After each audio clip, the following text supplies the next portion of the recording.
The signal came from nowhere. It was old, very old, and it sang across the stars in a pattern that made High Arbitrator Velta stop his morning meal.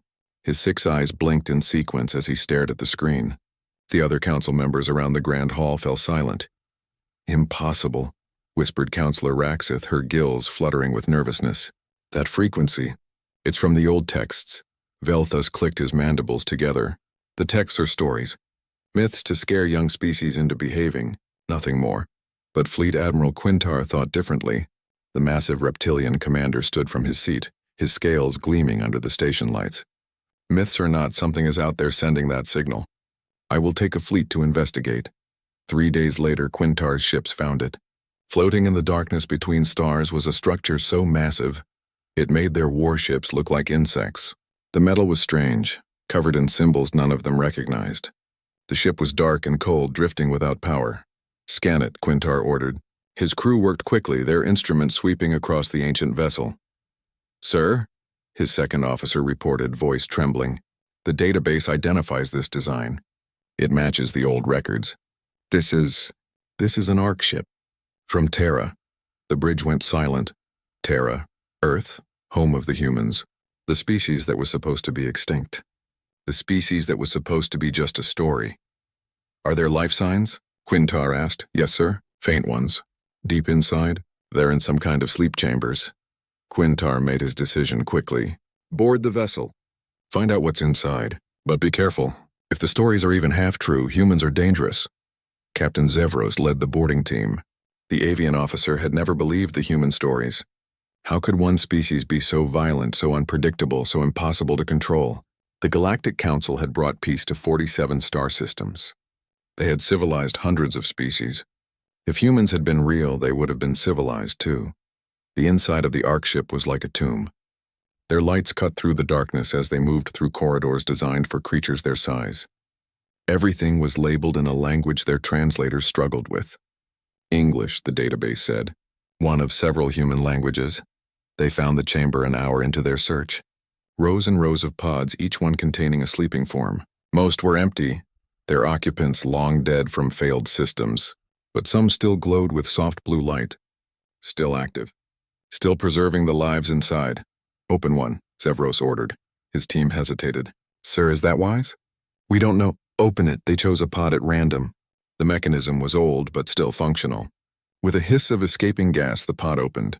Frost fell away from the figure inside. A male by the look of it, with dark hair and features that matched the descriptions from the ancient texts. He was wearing some kind of uniform, military perhaps. The human's eyes snapped open. For a moment he stared at nothing. Then his gaze focused on Zevros and the boarding team. There was no fear in those eyes. Only calculation.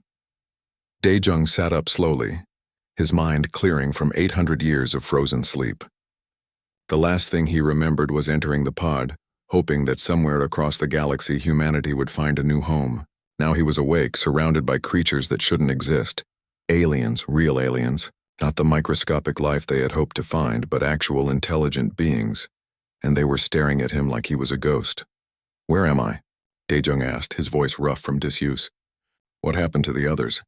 The bird-like creature stepped forward. Its translator device spoke in halting English.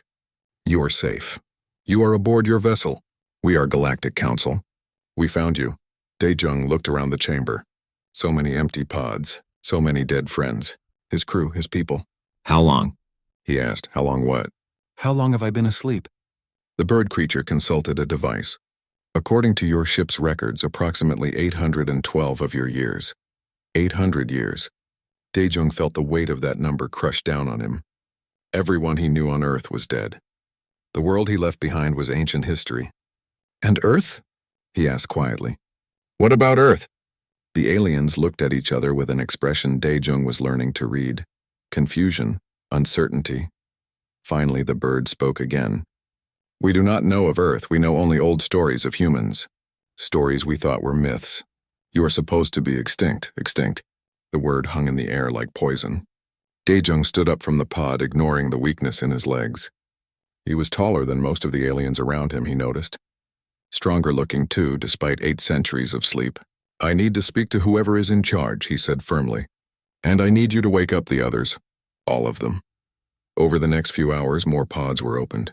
142 humans survived out of the original 10,000 who left Earth. They woke to a galaxy that didn't remember them. Among aliens who thought they were legends, Dr. Hiram was the third to wake. The scientist immediately began asking questions, studying their rescuers with open curiosity. Fascinating, she kept saying, examining the aliens' technology. The biological diversity is incredible. Ambassador Tae Yang was calmer, more diplomatic. He gathered information carefully, learning about the Galactic Council and their laws. But Daejung could see the concern in the older man's eyes. Something was wrong with this picture, something the aliens weren't saying. Corporal Jiwoo was more direct. "Why do they keep looking at us like that?" she asked Daejung quietly. "Like we're dangerous animals?" "Because that's what the stories say," Daejung replied. "We're the monsters from the old tales. The species too violent to exist, are we?" Jiwoo asked. Daejung thought about humanity's history. The wars, the conflicts, the struggles, but also the art, the music, the desperate reach for the stars. "We're survivors," he said finally. Maybe that's the same thing to them. The humans were transported to a council station for what the aliens called processing. It was a beautiful place, all gleaming metal and soft lights. But Daejung noticed the armed guards at every door, the cameras watching their every move, the way conversations stopped when humans entered a room. They were prisoners pretending to be guests. High Arbitrator Velthas finally met with them on the third day. The insectoid leader regarded the humans with his multiple eyes, mandibles clicking softly. "You present us with a unique situation," he said through his translator. "Humanity was believed extinct. Our records show your species left your homeworld 800 years ago, but no colony ships ever arrived at their destinations. We assumed you all perished in the journey. What happened to Earth?" Taeyang asked. "Is it still there?" Velthas hesitated. "Earth is gone. It was destroyed in a stellar event 500 years ago. A supernova from a nearby star. I am sorry. The humans absorbed this in silence. Their home, their birthplace gone. Everything they left behind erased from existence. They were the last humans in the universe. What happens to us now?" Taejung asked. "That is for the council to decide," Velthas said. "You will be cared for, protected, given a place in our society. But you must understand you are refugees now. You must follow our laws, accept our guidance. The galaxy is different than you remember. We have peace now. Order. We cannot allow disruptions." Daejung heard what Velthas wasn't saying. They were being offered a cage. A comfortable cage, but a cage nonetheless. And something about the way the aliens spoke about Earth's destruction didn't ring true. The timing was too convenient. The explanation too simple, but for now they would play along. They would watch and learn. Because if 800 years had taught Daejung anything, it was that humanity's greatest skill was adapting to survive. And if these aliens thought humans were dangerous in the old stories, they were about to learn those stories didn't tell half the truth. The council station was designed for comfort, but it felt like a museum. The humans were given quarters in a section of the station called the Integration Wing. Every species that joined the Galactic Council started here, learning the rules and customs of civilized society. But no species had ever arrived the way humans did, from ancient legend, from impossible stories, from 800 years of frozen sleep. Sang-min couldn't sleep. The engineer spent his nights exploring the station's computer systems, trying to understand the technology. It was advanced, far beyond what Earth had when they left, but it was also strange. Everything was automated, controlled by central systems. There were no manual overrides, no backup plans. It was as if the aliens had forgotten that machines could fail. "They're too confident," he told Dr. Young-soo during breakfast. The physician was struggling with the alien food, trying to determine what humans could safely eat. "Their security is impressive but predictable. Their systems are sophisticated but inflexible." Young-soo looked around nervously. "Be careful what you say. They're always watching," he was right. Cameras tracked their movements. Guards stood at every intersection. The aliens called it protection, but Daejung knew surveillance when he saw it. He had been a military commander before the Ark launched. He recognized a prison even when it was painted in pretty colors. Dr. Hiram was having more success. The xenobiologist had convinced their host to let her study alien physiology, claiming she needed to understand their biology to ensure human health. In reality, she was learning their weaknesses, and she was finding plenty. It's remarkable, she told Daijung privately. These species are physically impressive. Stronger, faster, more resistant to disease than humans, but they're also specialized.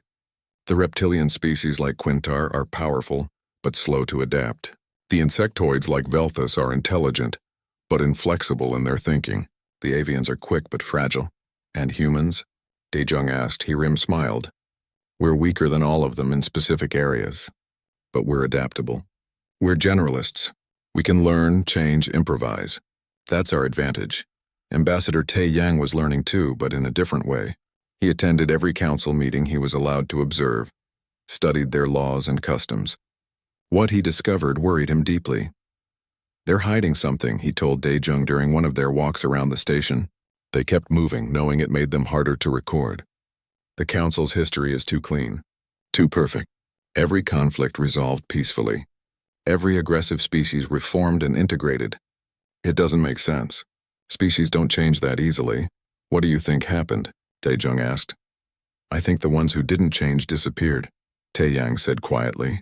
And I think we're next if we don't prove we can be controlled. The first incident happened during a routine station drill. An alarm sounded, and automated voices instructed everyone to proceed to emergency shelters. The aliens moved slowly, calmly, like they had done this 1,000 times. It was practice, nothing more. But Corporal Jiwoo's instincts were different. She was a soldier trained for combat. When the alarm sounded, she moved. Fast. She assessed exits, counted hostile positions, calculated defensive positions. And when an alien security officer tried to direct her to a shelter, she reacted on pure reflex. 3 seconds later, the officer was disarmed and on the ground. Jiwoo held his weapon, her body in a combat stance, eyes scanning for threats. The other humans had scattered to defensive positions without even thinking about it. 800 years of sleep hadn't erased their training.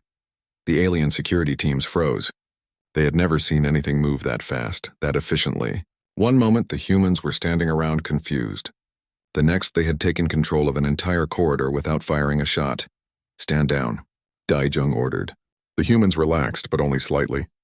Jiwoo returned the weapon to the shocked security officer. Apologies, Daijung said calmly. Old reflexes. We thought it was a real emergency. The aliens didn't know how to respond. The drill was forgotten. Instead, reports flooded up to High Arbitrator Velthus about the human response time, their coordination, their frightening efficiency. The humans hadn't hurt anyone, but they had demonstrated something terrifying. They were warriors. Real warriors. Not the kind who trained in simulations, but the kind who were born knowing how to fight. That night, the council held an emergency meeting. Daijung wasn't invited, but Song Min had finally cracked into their communication systems. The humans gathered in Daijung's quarters, listening to the alien debate. They are too dangerous, one counselor argued. You saw what happened. They reacted with violence to a simple drill. They reacted with training, another countered. There's a difference, is there? Velthus asked. The old texts speak of human wars, conflicts that lasted generations, violence on a scale we cannot imagine. What if those stories are true? Then we must civilize them, Quintar said. As we have civilized others, they will learn peace, they will learn order. And if they refuse, someone asked. The silence that followed told the humans everything they needed to know. If they refused to be controlled, they would be eliminated, just like whoever had really destroyed Earth. Sangmin worked faster after that. He dug deeper into the Council's databases, searching for the truth. And 3 weeks after the humans woke up, he found it. Hidden in archived files marked as historical records buried under centuries of bureaucracy, was the real history of the Galactic Council. They gathered in secret to hear what he discovered. Sangmin's hands shook as he displayed the data. 47 star systems, he said. Hundreds of species. All peaceful, all cooperative, all unified under Council rule. But it wasn't always this way. Images appeared on the screen. Worlds burning. Species disappearing from records. Genetic modification programs. The Council didn't bring peace, Sangmin continued. They enforced it. Any species that was too aggressive, too independent, too difficult to control, they were eliminated. Not just defeated, erased. Their worlds sterilized, their history deleted, their existence turned into cautionary tales. Like humans, Hierim whispered. Like humans, Sang-Min confirmed. 500 years ago, Earth sent out colony ships. The Council found them. They saw how humans fought, how we organized, how we refused to surrender even when we should. They decided we were too dangerous to exist. They destroyed our colony ships. And then they destroyed Earth. It wasn't a supernova. It was the Council. The room erupted in anger and disbelief. Voices rose, demanding action, revenge, justice. But Dae-jung remained calm. He had suspected something like this. The pieces fit too well. Quiet, he said, and his command voice cut through the chaos. Getting angry won't help. We need to think. We're 142 people on a station with thousands of aliens. We have no weapons, no ships, no allies. If we act rashly, we die, and humanity truly becomes extinct. So what do we do? Ji-woo asked. Dae-jung looked at each of them. Soldiers and scientists, diplomats and engineers. The last remnants of humanity. We survive, he said. We adapt. We learn everything we can about these aliens and their council, and we wait for our moment. And when that moment comes, Hyung-soo asked, then we show them why the stories about humans were never exaggerated, Dae-jung said. We show them what it means to hunt a species that refuses to die. Ambassador Tae-yang had one more task. He confronted Vel'Thus directly, requesting a formal meeting. The High Arbitrator agreed, curious about what the human wanted. I know the truth, Tae-yang said simply. I know what happened to Earth, what you did to us. Vel'Thus didn't deny it. His mandibles clicked softly. You understand why it was necessary. Your species was too aggressive, too unpredictable. You would have destabilized everything we built. You built a lie, Tae-yang replied. You call it peace, but it's just control. You didn't civilize species. You broke them. And you? Vel'Thus asked. Will you allow yourself to be civilized? Or will you choose extinction? Tae-yang met the aliens' multiple eyes without fear. We choose a third option. We choose to remind you that humanity didn't conquer Earth by being the strongest or the fastest. We did it by being the most stubborn, by refusing to accept that anything was impossible. The Council will not allow you to threaten galactic peace. We're not threatening peace, Tae-yang said. We're threatening your control. There's a difference. He left the meeting knowing their time was limited. The Council would act soon. They would try to contain the humans, probably scatter them across different worlds where they couldn't organize. Or worse, they would simply eliminate the problem before it grew. The humans had to move first. They had to escape, and Dae-jung was already forming a plan. The attack came without warning. Alarms shrieked through the Council station, but this time it wasn't a drill. Real weapons fire echoed through the corridors. The Void Cartel had come, and they came with overwhelming force.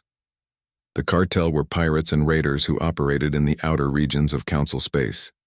They had grown bold lately, hitting supply convoys and remote outposts, but attacking a major Council station was unprecedented. 600 cartel fighters poured through breached airlocks, their weapons cutting down security forces with ease. The alien security teams tried to respond, but they were too slow. Their tactics were defensive, designed to contain threats until backup arrived. But the cartel didn't give them time. Within 10 minutes, 3 entire sections of the station were under cartel control. The humans were in the integration wing when the attack started. Unlike the aliens, they didn't wait for instructions. Dae-jung was moving before the first alarm finished sounding.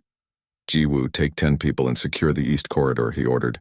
Sang-min, can you access the station's systems? Already on it, the engineer replied, his fingers flying across a stolen access pad. I can see the cartel positions. They're moving toward the command center. How many aliens between them and us? Not enough. The security forces are collapsing. Dae-jung made his decision. We fight.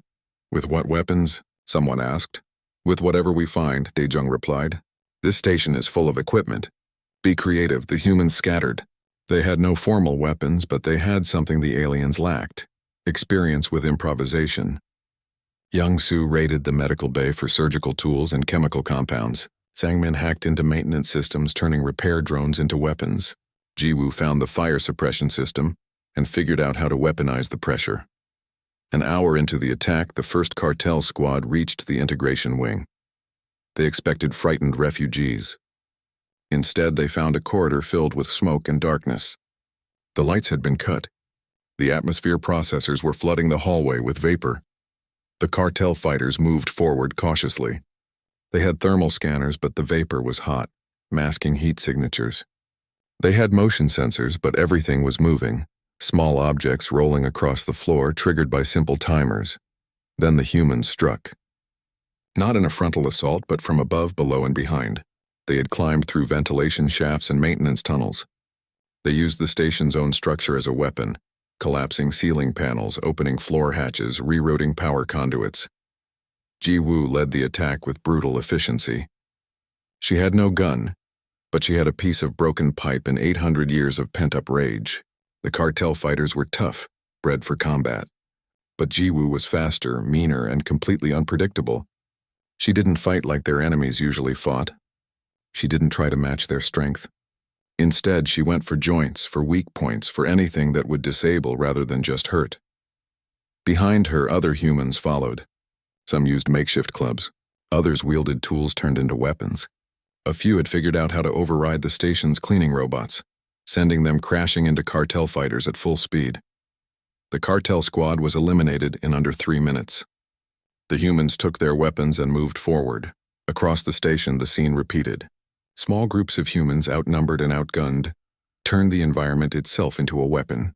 They used the aliens' own technology against them, exploiting weaknesses in systems that were too automated, too predictable.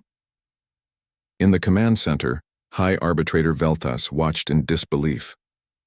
His security forces were trained professionals. They had advanced weapons and armor, but they were losing ground to the cartel, and now the humans were fighting too. What are they doing? Counselor Raxith asked, her gills fluttering nervously as she watched the security feeds. Winning, Quintar growled. The reptilian admiral's eyes were fixed on one screen showing Ji Woo's team moving through the station. Look at their tactics. They're not defending positions. They're hunting, it was true. The humans didn't wait for the cartel to come to them. They sought out enemy positions and eliminated them. They used captured weapons sparingly, preferring traps and ambushes. They communicated without technology, using hand signals and simple codes that couldn't be intercepted. Daijong coordinated the defense from what had been the integration wing but was now a command post. Sangmin fed him information from the hacked systems.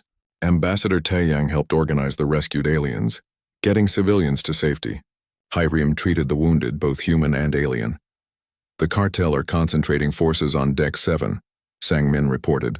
They're going for the reactor core. If they take that, they control the station, Daejung said. How many fighters? At least 200. Our security forces can't hold them. Daejung looked at his people. 142 humans, most of them civilians. Against 200 cartel fighters, and who knew how many more throughout the station. The odds were impossible, but humans specialized in impossible. Get me a route to Deck 7, he ordered, and find me something explosive. 15 minutes later, Daijung led 50 humans through the station's maintenance tunnels. They moved in silence, weapons ready. Sangmin had found them access to a storage bay, filled with fuel cells for the station's shuttles, volatile, dangerous, and perfect for what Daejung had in mind.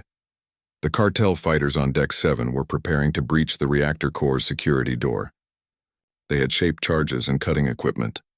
The remaining security forces were dug in, but it was only a matter of time before they were overwhelmed. Then the ceiling exploded. Not from the cartel's weapons, but from above. Fuel cells rigged to detonate showered the cartel positions with fire and debris. In the chaos, the humans dropped through the holes, weapons firing. It wasn't a fair fight. But humans had never believed in fair fights. They believed in winning. They hit the cartel from behind while the security forces attacked from the front. Trapped between two forces and still reeling from the explosions, the cartel line broke. Ji Woo's team cleared the left flank. Daejung took the right. In the center, a young human named Hyunwoo discovered he had a talent for tactics. He organized the rescued security forces, teaching them human combat doctrine in real time. Attack and fade, strike and vanish. Never where the enemy expects. The battle for Deck 7 lasted 18 minutes. When it was over, the cartel force was destroyed. The humans had captured their weapons, their equipment, and most importantly, their ship access codes. Throughout the station, the tide turned. With Deck 7 secure, Daejung's forces could move freely. They hit the cartel from unexpected angles, using the station's own layout against invaders who thought they knew every corridor. By the time Council reinforcements arrived 4 hours later, The battle was effectively over. The cartel survivors were retreating to their ships. The station was battered but intact. And in the command center, Veltha stared at casualty reports that shouldn't be possible. "Explain this," he demanded of Quintar. "Explain how 142 humans defeated 600 cartel fighters." Quintar studied the tactical data. "They fought like nothing we've seen in 3,000 years. They didn't follow standard defensive doctrine. They didn't try to hold positions. They hunted. They adapted. They turned our own station into a weapon." "Casualties?" Veltas asked. "Among the humans?" 7 wounded. "None killed?" "Among the cartel?" 437 dead or captured. The rest fled. The command center fell silent. 7 wounded. Against an enemy that had devastated trained security forces. It was impossible. Except it had happened. Specialist Yunji had been busy during the battle. While others fought, she had broken into captured cartel data systems. What she found made her blood run cold. She brought her discovery to Daejung as medical teams treated his minor injuries. "Commander, you need to see this," she said quietly. She showed him a datapad displaying cartel communications. They weren't just raiding. They were hired. By the council. Daejung read the messages carefully. The picture they painted was clear. The council had arranged the attack to test the humans, to see how they would react, to determine if they were truly dangerous. They wanted to see if the stories were true, Yunji said, and we just proved they were. But there was more. Deeper in the cartel databases, Yunji had found something else. Historical records, genetic data, evidence of biological modification programs going back centuries. Species that used to be aggressive had been changed at the genetic level, made docile, made controllable, and there were files on humanity. Old files, plans to do the same to humans 500 years ago. Plans that were never completed because it was deemed easier to simply destroy Earth instead. "They're terrified of us," Yunji said. "Not because we're strong, because we can't be controlled, because we refuse to follow their rules." Daejung looked around the damaged station, at the aliens who were starting to look at humans with fear instead of pity, at his people tired and wounded but unbowed. They had proven something today. Not just that humans could fight, but that humans would fight, and that made all the difference. Ambassador Taeyang found Veltas in the command center. The High Arbitrator was watching security footage of the battle, rewinding and replaying human tactics. He looked up as Taeyang entered. The council meeting lasted 3 hours. The humans weren't invited, but they knew what was being decided. Their fate, their future, whether they would be allowed to exist at all. Counselor Raxith found Daejung in the observation deck staring out at the stars. The amphibious alien approached carefully, her gills fluttering with nervousness. "The vote is tonight," she said quietly. "The council will decide to relocate your people, separate you, scatter you across 40 different worlds where you can be monitored." "That's a kind way of saying imprisoned," Daejung replied. "Yes," Raxith admitted, "but it's better than the alternative." Some counselors wanted immediate elimination. "They're terrified after what you did during the cartel attack. We defended your station. You proved you're everything the old stories claimed. Warriors, killers, impossible to control." Raxith paused. "I'm telling you this because you deserve to know, and because I owe you. You saved my mate during the attack. He would have died without your Dr. Youngsu." Daejung turned to face her. "Why does the council fear us so much?" Raxith's answer was simple and devastating. "Because you remind us what we used to be, before the council broke us. Before they made us forget how to fight, how to resist, how to be anything but obedient.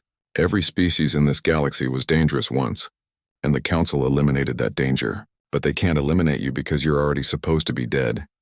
She left him with instructions, a route through the station's lower levels, a docking bay that was unmonitored for the next 4 hours, and the access codes to a ship, the old Ark Prometheus, which the council had repaired and kept as a curiosity. "I'm not the only one who feels this way," Raxith said before leaving. "Some of us remember the old stories differently, not as warnings but as hope, proof that someone somewhere might stand up to the council one day." Daejung gathered the humans immediately. "We're leaving, tonight. Raxith gave us a window, but it's closing fast." "Where will we go?" Hayrim asked. "Anywhere but here. Sangmin, can you get us to the Ark?" "Already plotted the route," the engineer replied. But Commander, even if we reach the ship, they'll just chase us down. The Council has hundreds of vessels. Then we make sure they can't catch us. The humans moved through the station like shadows. They had learned every corridor, every maintenance tunnel, every hidden passage during their weeks there. Sangmin guided them using stolen access codes and hacked security systems. Young-Soo carried medical supplies. Hyrim brought her research on alien biology. Everyone carried what they could. They reached the Ark Prometheus 90 minutes later. The ancient ship was in better condition than when they left it. The Council had repaired the critical system, studied it, cataloged it. Now it would carry humanity away from the trap that was closing around them. Sangmin, Sojin, get us flight ready, Daejung ordered. Everyone else prepare for departure. We launch in 1 hour. The engineer Sojin had become their expert on merging human and alien technology. She worked with Sangmin to bring the Ark systems online, integrating Council technology where it would help. The old ship hummed to life, its reactors warming up after being cold for so long. 50 minutes later, alarms began sounding. The Council had discovered the empty integration wing. They knew the humans were escaping. Security forces were moving toward the docking bay. We need more time, Sangmin said frantically. We're out of time, Jiwoo replied, watching the security feeds. They're 2 minutes away. Daejung made his decision. Launch now. We'll finish the startup in space. That's insane, Sojin protested. Half our systems aren't online. Would you rather wait for the Council to board us? She started the launch sequence. The Ark Prometheus tore away from the station with far less grace than intended. Alarms screamed warnings about incomplete procedures and offline systems. But they were moving. They were free for about 30 seconds. Then Fleet Admiral Quintar's ships appeared. Dozens of them, surrounding the Ark in a perfect formation. The Council had been ready for this. Ark Prometheus, cut your engines and prepare to be boarded. Quintar's voice came through the communication system. You have nowhere to run. On the Ark's bridge, Daejung looked at his people. Behind him, 142 humans waited for orders. In front of him, an entire fleet waited to recapture them. Impossible odds.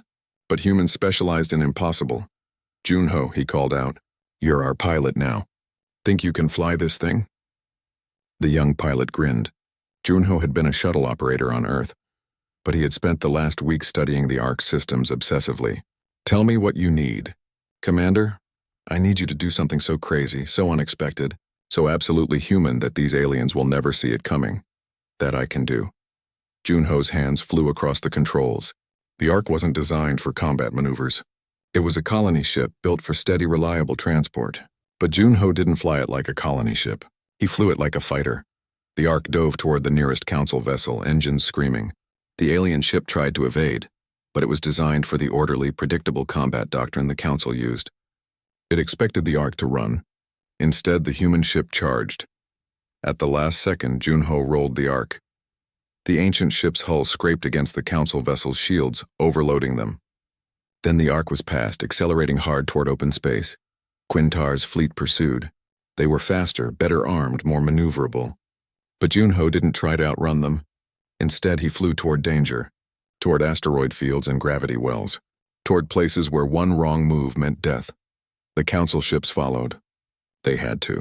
They couldn't let the humans escape, but they flew cautiously, carefully, following the safe paths their computers plotted. Meanwhile, Junho flew on instinct and madness, threading the Ark through gaps that shouldn't exist, skimming surfaces that should have torn them apart.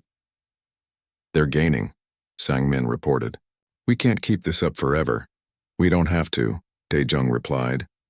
We just have to last until we reach the jump point. What jump point? There's nothing out here. There is now. Specialist Unji found it in the cartel data, a hidden route through unstable space. The cartel used it to avoid Council patrols. Unstable space? Sojin's voice was strained. That's suicide. Our navigation systems can't handle that. Our computers can't, but our pilot can. Junho, when we reach that jump point, don't think. Just feel it. Feel it? Junho laughed. Commander, that's the least scientific thing I've ever heard. Welcome to human navigation. The chase lasted 3 weeks. The Council fleet pursued the Ark across star systems, but they couldn't catch it. Every time they got close, Junho would do something impossible. Fly through a stellar corona. Skim the event horizon of a black hole. Use a planet's gravity well to slingshot in directions that made their computers scream warnings. Quintar watched in frustration and growing fear. His best pilots couldn't match the human. Their ships were superior, their weapons stronger, their technology more advanced. But the human pilot flew like the laws of physics were suggestions rather than rules. How? His second officer asked. How is he doing this? Because humans don't think like we do, Quintar replied. We calculate, we plan, we follow proven methods. They improvise. They gamble. They trust instincts over data. On the Ark, Daijung knew they needed to do more than just run. They needed to hurt the Council, make them cautious. So he started fighting back. They couldn't win a straight battle. But straight battles were for people who fought fair. Lieutenant Hyun-woo had a talent for tactics, and he was learning that the Council's predictable combat doctrine made them vulnerable. When the Council ships got too close, the Ark didn't just evade. It dropped mines made from reconfigured repair drones. It ejected debris that looked like reactor failures but was actually aimed projectiles. It used its sensor arrays as weapons, overwhelming enemy systems with feedback loops that Sang-min designed. The humans turned the Ark into a ship that fought like they did. Not with overwhelming firepower, but with cunning and creativity.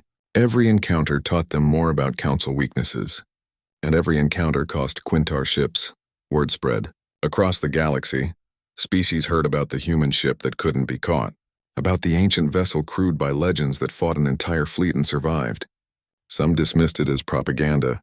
Others listened more carefully. A few began to wonder. On the 6th day of the chase, Yoonji made another discovery in the cartel data. Coordinates. To a system marked as forbidden space. A system where no Council ships patrolled. What's there? Daijung asked. According to this, nothing. The system is supposed to be empty. But there's a lot of old communication traffic going there. Encrypted. Hidden. Like someone doesn't want the Council to know. Set course. Commander, if this is a trap, then we spring it. We're out of options. The fleet is closing in and we can't run forever. The Ark jumped to the coordinates on day 17.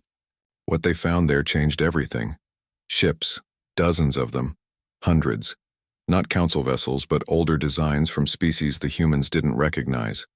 And on one of those ships, a signal was broadcasting in a language that made Sang-min's hands shake. Commander, he said quietly, that signal. It's English. Old English. Pre-Ark English. Daijung stared at the screen. Are you saying? I'm saying we weren't the only ones who escaped. New Terra wasn't a planet. It was a hidden network of stations, ships, and habitats scattered through a region of space the Council had marked as too unstable for colonization. But humans had learned long ago that too unstable usually meant not safe for those who play by the rules. The woman from the video feed greeted them personally as the Ark docked. Her name was Commander Bo-Ra, and she was the 4th leader of the hidden fleet. Behind her stood 50,000 humans, descendants of the colony ships that had escaped Earth 800 years ago. You escaped, Daijung said simply. How? We saw the Council coming, Bo-Ra replied. Not all of us believed their promises of peaceful integration. Some ships diverted course, disappeared into the dark. We lost contact with Earth 500 years ago. We hoped it was just communication failure. She paused, but we knew the truth. We always knew. She led them deeper into the station. What Daijung saw amazed him. This wasn't a refugee camp. It was a civilization. Humans had built shipyards, fabricated weapons, developed technology by combining Earth's old knowledge with scavenged alien equipment. They had prepared for war for 8 centuries.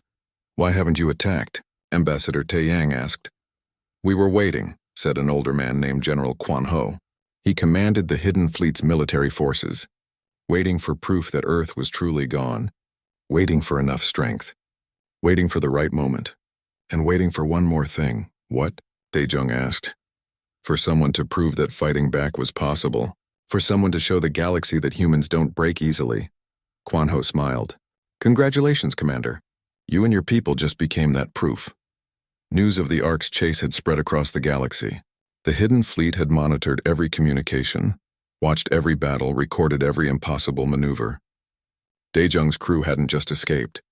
They had become a symbol, evidence that the Council wasn't invincible, that the stories about humans were true, and that truth was spreading. On Council worlds, species were questioning. On border stations, security forces were nervous. In the dark spaces between stars, ships that had hidden for centuries were starting to move. Dr. Hiram met with the Hidden Fleet's scientists. They had spent centuries studying Council biology, developing methods to counter their advantages. "We can't match them physically," explained a researcher named Dr. Minjai. "But we don't need to. We understand their weaknesses now. The genetic modifications that made them docile also made them vulnerable. Their immune systems are compromised. Their aggression responses are muted. They're stronger than us, but they forgot how to actually fight." Sangmin and Sojin worked with the fleet's engineers. The technology they had developed was impressive. Ships designed for stealth and speed, weapons that exploited Council systems, networks that could coordinate attacks across vast distances without being detected. "We've been building this for generations," said Chief Engineer Dong Wook. "Every child born in the Hidden Fleet learns about Earth, about what the Council took from us, about the debt that needs to be paid. But Daejung knew revenge alone wasn't enough. If we just attack the Council, we become the monsters they claim we are. We need allies. We need other species who will stand with us." That was where Specialist Yunji's discovery became crucial. The cartel data contained evidence of Council crimes against dozens of species. Genetic modification programs, forced relocations, destroyed colonies, all hidden under layers of bureaucracy and classified records. "We broadcast this and half the galaxy will question the Council," Yunji said. "The other half will realize they're victims too." Warlord Krethnar arrived 3 days later. The massive alien commanded a rebel fleet that had been fighting the Council for decades. He was one of the few aggressive species that had avoided genetic modification by staying constantly on the move.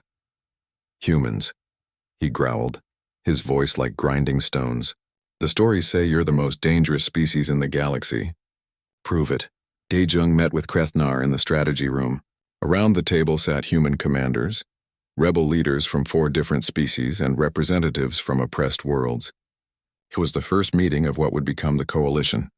"The Council controls 47 star systems," Daejung said. "They have hundreds of military stations and thousands of ships.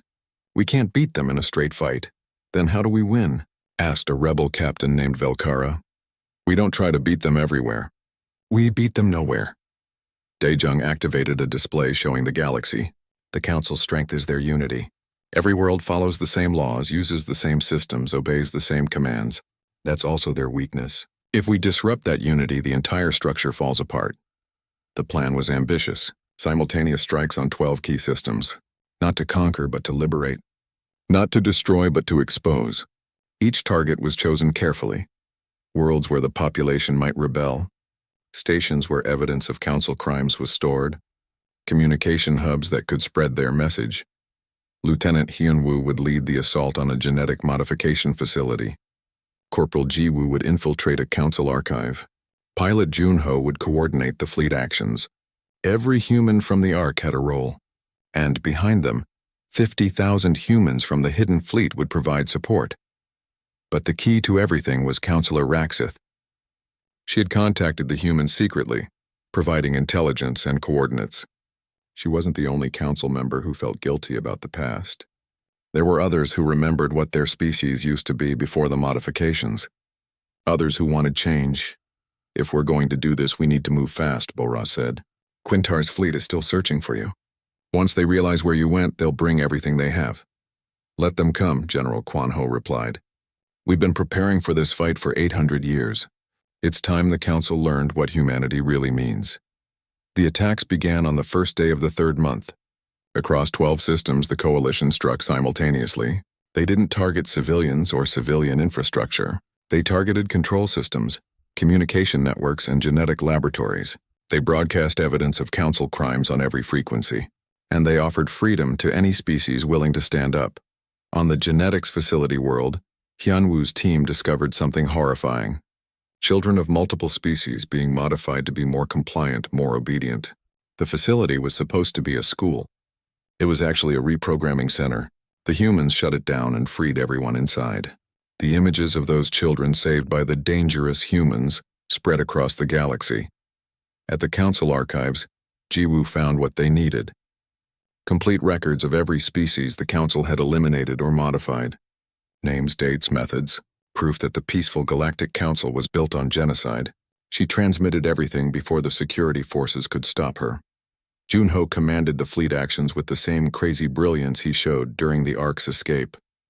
Council ships outnumbered them 3-1. But the coalition didn't fight like the Council expected. They used Krethnar's knowledge of Council tactics, combined with human unpredictability, wrapped in technology the hidden fleet had developed. They won battles they should have lost. They survived encounters that should have killed them. And most importantly, they inspired. On 73 Council worlds, populations began to protest.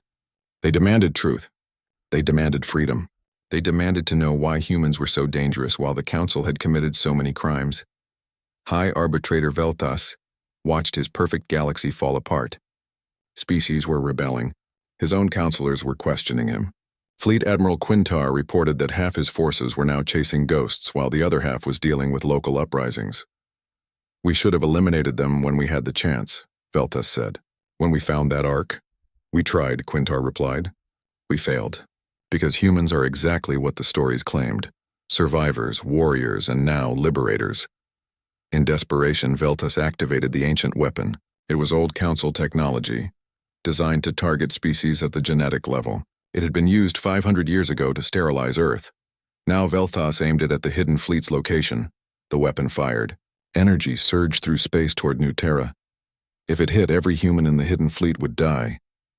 Their DNA would be shredded at the molecular level. Humanity would finally, truly be extinct. But Dr. Hyrim and Dr. Youngsu had spent 3 months studying Council genetics. They understood the weapon.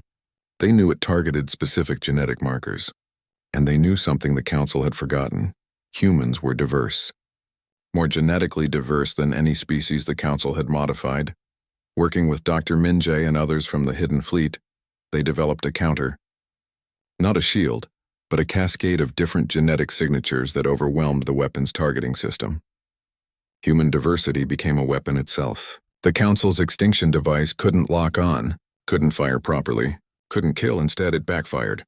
The genetic weapon's energy reversed, flowing back to its source, the Council's central command station where Velthas had activated it.